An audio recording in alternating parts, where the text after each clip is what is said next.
So I've been asked to do this for a relatively long time, actually. And I figure what better time than now. I know, it's another countdown. Don't worry, I am actually working as we speak, or as I speak and you listen, on another bonus stop motion episode. And putting together an introduction to my next series of reviews, but I thought why not kind of stick this in here now, because it's been something I've been wanting to do for a long time. So what is it?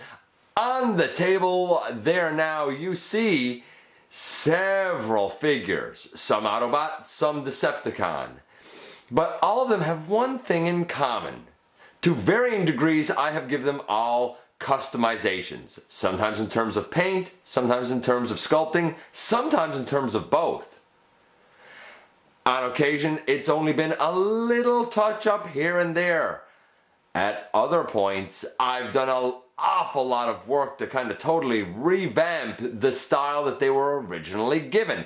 Nevertheless, of all of these and some other ones, all of which I've looked at here on the channel during the reviews, I must say, some have turned out better than others. So today we're going to do a GotBot counts down of my 10 favorite custom jobs. Stick around because this one might give you some ideas of your very own.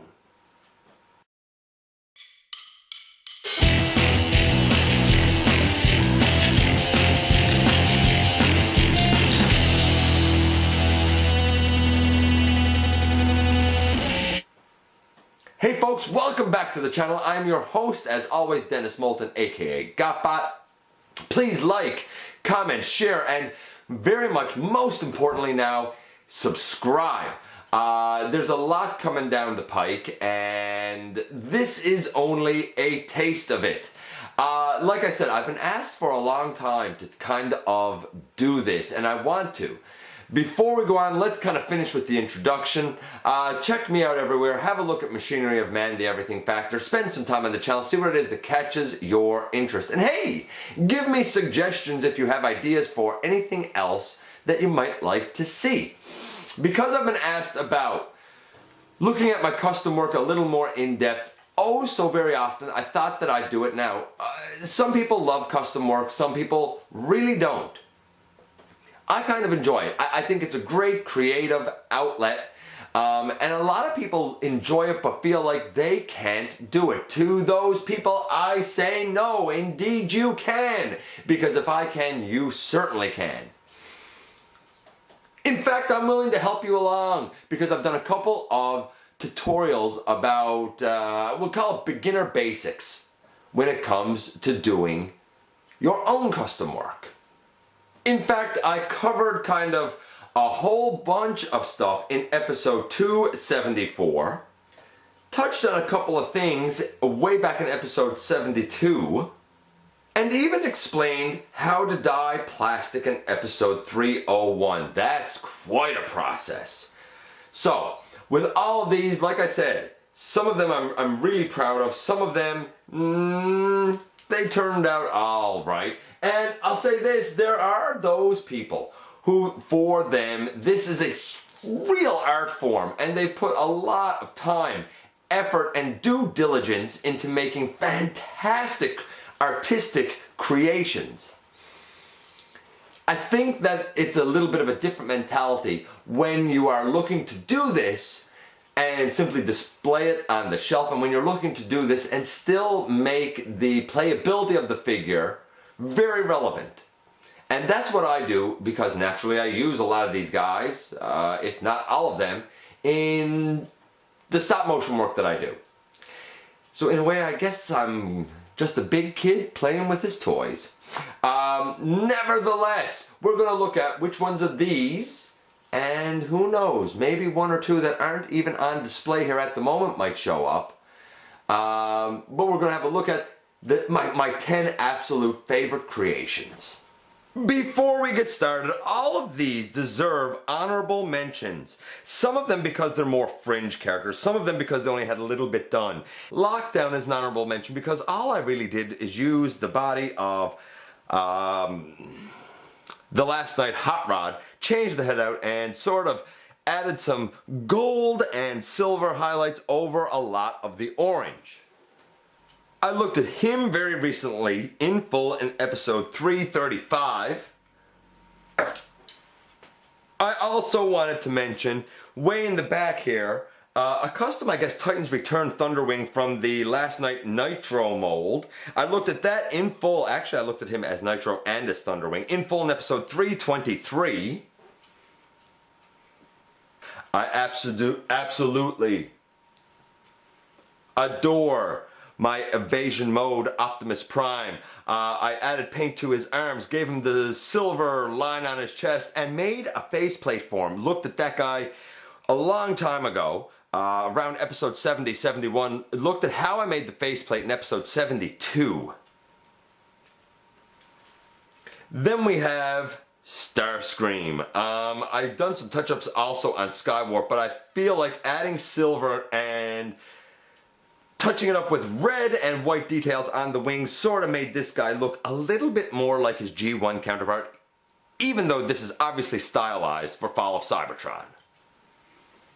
This is Getaway, or if you will, Titans Return Breakaway. And I looked at him in full in episode 306. To me, he's kind of a fringe character, so that's why he's not among my favorites. We have the Sharkticon Nah. Impressive, no doubt about it. And this is a little bit more animation accurate. Naturally, he's a little far back there at the moment because he's not a focus, but if you want to see more of him, I looked at the figure in full in episode 265 and a closer look at this deco that I did in episode 271. Brawn was pretty simple. A few silver paint apps, mostly on his knees, and some blue on his windows. Nothing major for him, but I feel like it does help his accuracy just a touch. What about Metalhawk? Well, I looked at him in full in episode 304, and he was a pretty excellent deco to begin with. I added some red to the knees and to the toes, a bit of gray around his knee, and just a couple of other slight touch-ups. This is a fantastic mold, a fantastic figure, and one that I would highly recommend to anybody. And then we have Jazz. The FOC Jazz, though I did do a few touch-ups on the Power of the Primes version as well. But I wanted to take this guy and just see how he would look with a G1 motif, and I think it turned out pretty nicely overall. I took a closer look at this guy, I believe in both modes, if I'm not mistaken, in episode 271. He was fairly substantial. There's gray and black on the legs. There's silver in his grill. We have red down on his bumper. His head was challenging, and I felt kind of sad because the blue that was on it was a brilliant bright blue, but I covered that over with black along with his forearms. Even touched in the taillights on his wrists, I suppose you could say. How about the Transformers Prime Beast Hunters? Ratchet. I wanted him white, so I did a lot of work there. I think it looks a bit better. It's obviously still stylized. Not one of my favorites, but it does look a little more Ratchet-esque to me. Certainly better than that weird beigey flesh tone that he was. At least now he kind of looks like a robot. I've used the guy throughout Universal Collision. And like I said, I like him. But he's not one of my favorites because it's still only indicative of the character rather than being kind of a true representation. And then we have the Fall of Cybertron Blaster. I took a close look at him in episode 307. You see, unlike a lot of people, I thought the Titans Return version was just too large. I liked having a version of Blaster that was more In keeping with my idea of the guy in terms of his scale, he's going to kind of be at his scale anyway, because come on, he turns into a radio. But I thought a Voyager class was always the best move for this dude. So I pretty much painted all of his gray, his kind of beigeish gray, over with the gray, added some black detailing, and silver up on, I guess, his forehead area.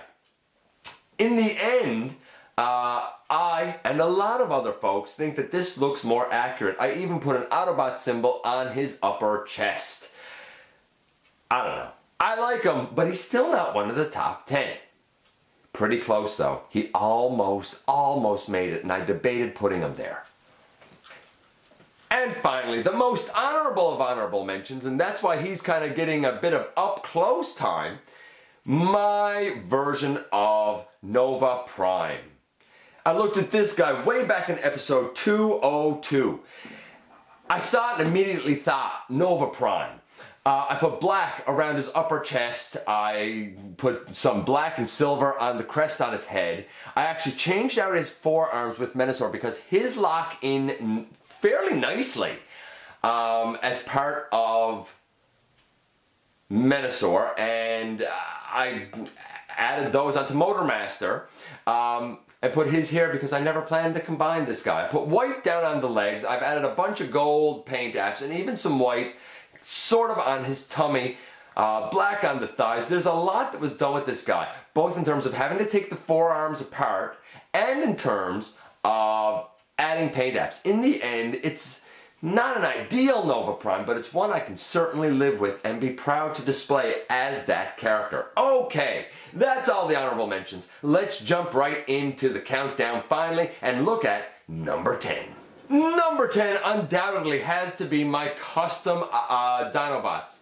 I know, they're the Age of Extinction Dinobots, but I am working on the Power of the Primes versions now. As a matter of fact, I recently looked at what I did to touch up the newer releases in episodes 338, 343, 344, and 345. But for a long time, these guys served on my shelf. And I looked at all of them, comparing the stock Age of Extinction release and my custom work a long time ago. In episodes 65 through 71, all of them were kind of given the spotlight. Granted, those videos aren't the best, but you can certainly see the detail. The idea was to give these guys a gold, red, and silver color scheme. And you take a guy like Slug.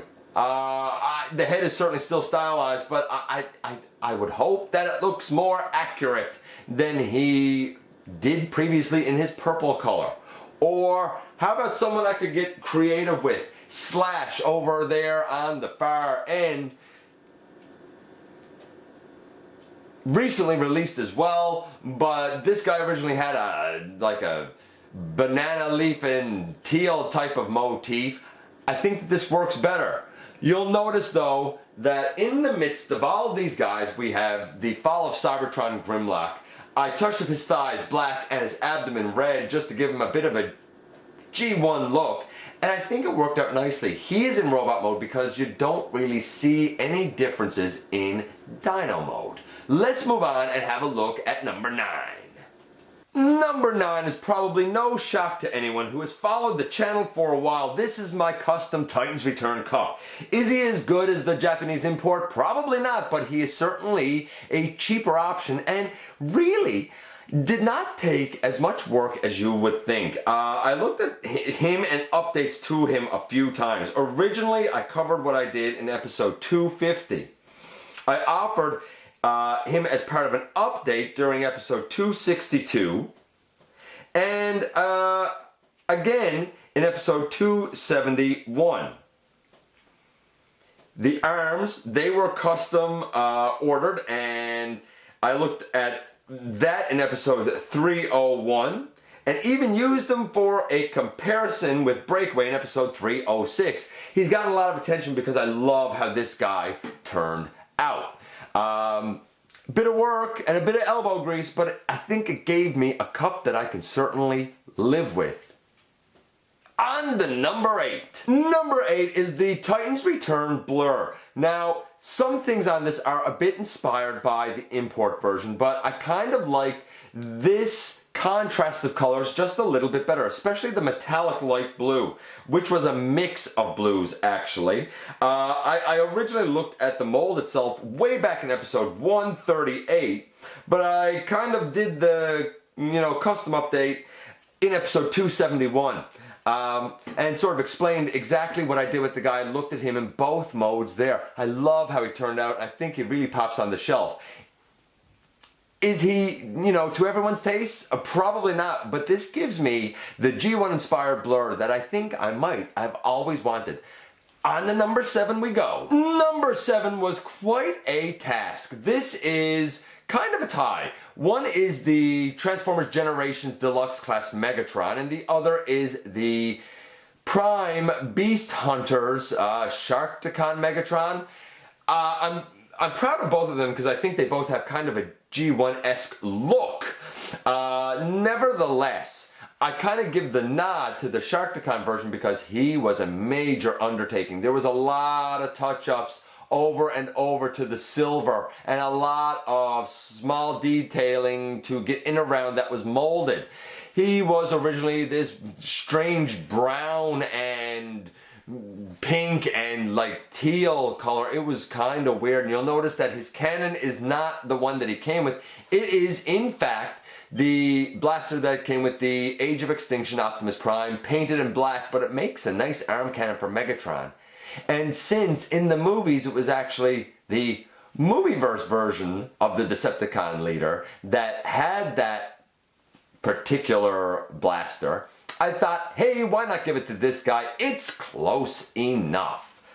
I looked at the Generations Megatron back in episode 131 and the Sharkticon Megatron back in episode 132 and showed their customs off in more detail there. Let's move on to number 6.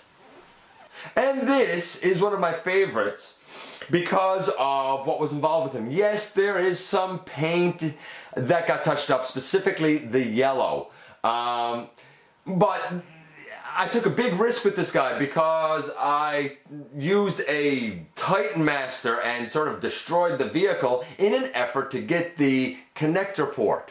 And then I shaved out pieces of plastic in the neck after removing the stock head of the Generations Nightbeat to put the two together to actually create a Headmaster version of that character.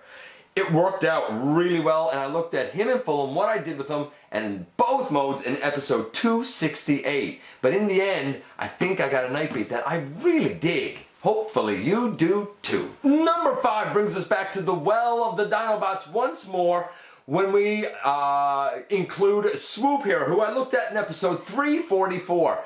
He was, I think he's a great dino, I think he's a great robot, I think he's a questionable limb, but with a few little touch-ups, especially to his head with the silver and the red, I think he turned out pretty fantastic. If you want to see more detail, like I said, check that out. It shows him in both modes, but I can tell you this, his dino mode looks real sleek now with those bright, shiny silver wings. On to number 4. I looked at Astro Train way back in episode 191, and pretty much all I did with him was touch up a little bit of gray on the tips of his wings and painted his head purple. Then there's Octone, who I looked at more recently in episode 325, and boy, what a disappointment he was for me because of gloopy paint that makes his shoulder hinges really delicate. In fact, I've heard of a few occasions now where he has ended up being returned to the store for that entire shoulder and arm assembly breaking off. Nevertheless, I did do things like touch up his wings with a mix of white and gray. I used a gloss gray on his thighs and used that same mix of white and gray on his lower chest. Oh, and on his fists, which I believe were also purple. But one of my pride and joy has to be the Titans Return Blitzwing, who I looked at in episode 326.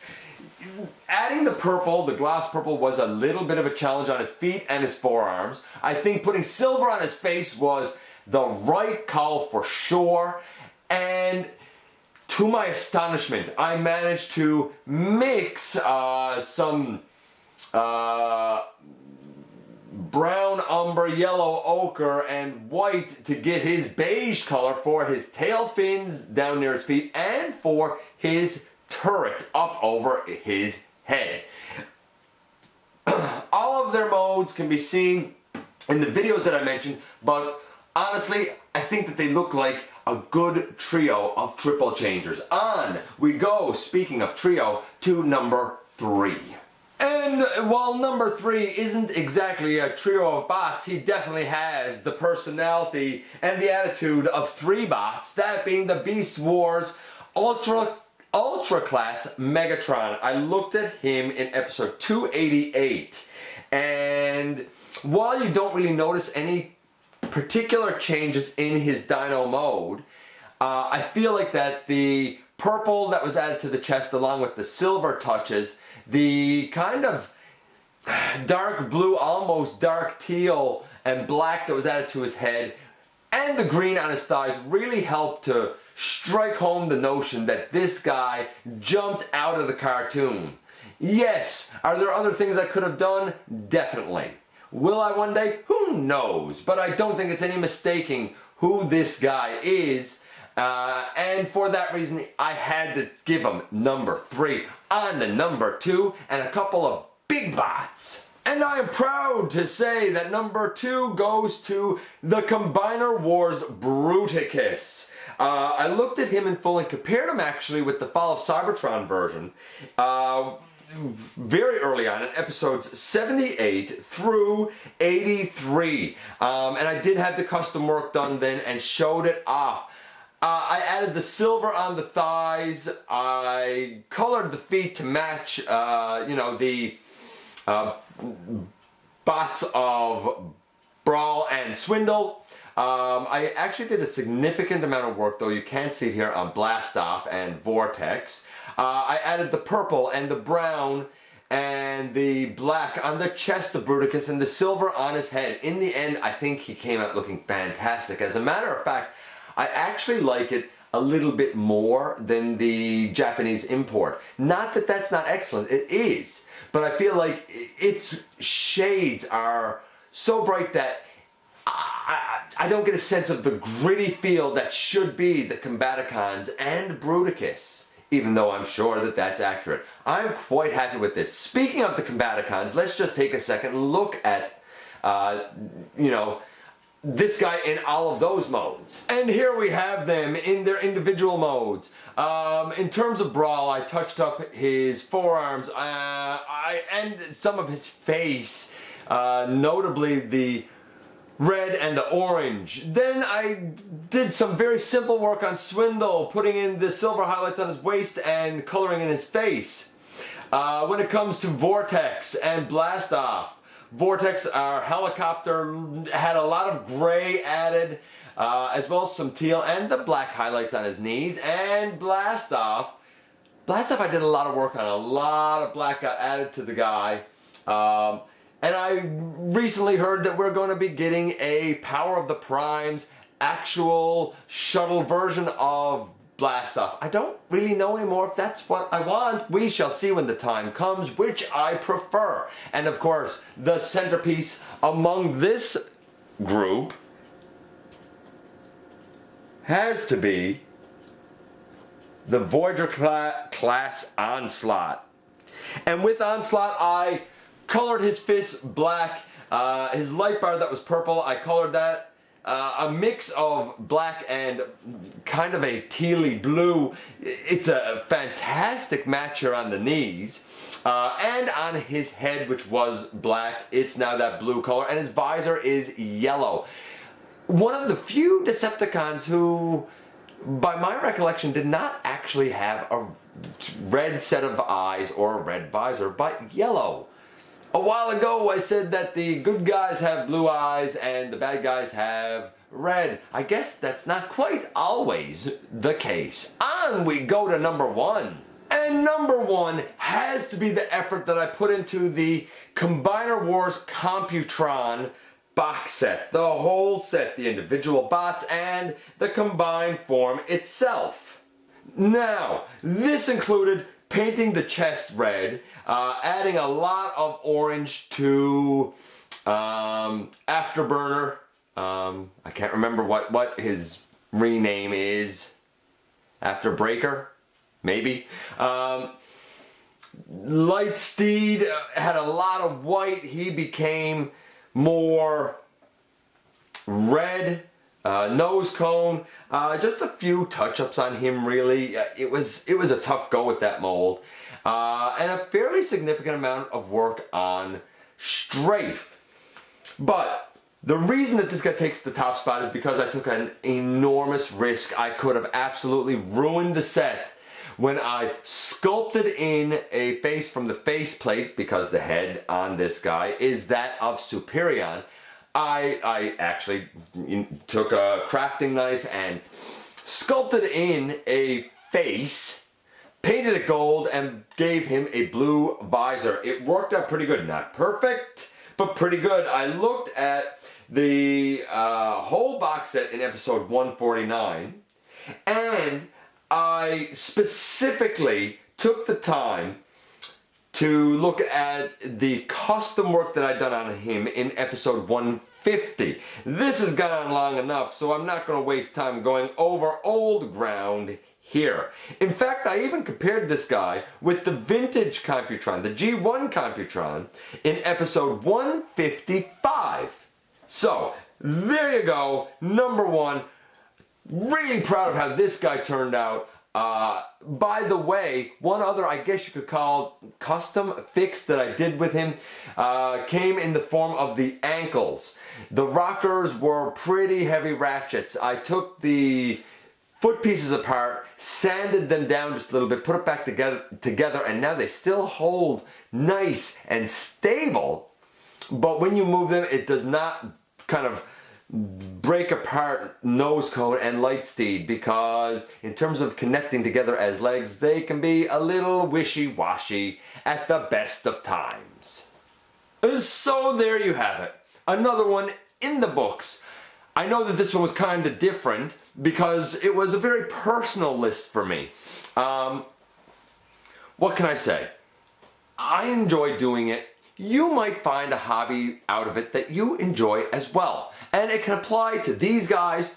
It can apply to really any toys that you have in your collection that you want to, you know, make a little more eye-catching or a little more accurate to the way you envision the character. I promise you, everybody is capable of doing this. It does take some time, it does take some patience, and there's certainly a bit of a learning curve along the way. No doubt about it. I hope that you enjoyed something a little bit different here and off the beaten path. Thanks for dropping by and giving me some of your very, very valuable time. You know that I appreciate it. I'm going to ask you one more time to hit that subscribe button, and as always, I very much look forward to the next time that you and I get together to have another visit right here inside the videos.